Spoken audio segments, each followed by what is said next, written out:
fantastic answer, and I genuinely enjoyed getting to know and campaign with Matt. A funny thing about doing forums like this is I bet I could do Matt's stump speech cold. And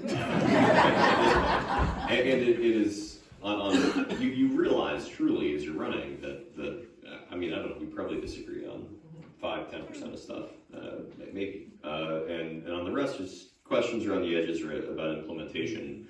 But for the vast majority of the work that happens in Olympia, there is bipartisanship. I was the legislative assistant for Kevin, who's the chair of the Ag and Natural Resources Committee. It was very uncommon for us to pass a bill without votes from Democrats and Republicans.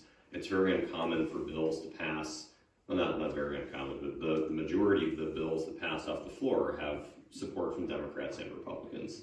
And when we think about politics, too often we think about only the fringe issues, the most divisive, challenging things. The majority of the work that we're doing has nothing to do with that.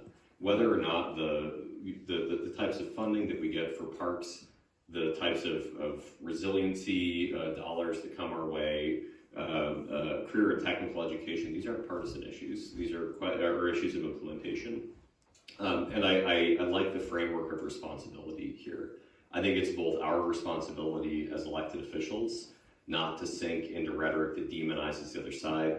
I think Matt and I are competitors. I think that we probably have a private understanding of what it's like to run for office that's fairly unique, and that I do think kind of creates bonding here. And I think that you should honor that and recognize that the people that you're working with, they're doing a challenging and often frustrating task.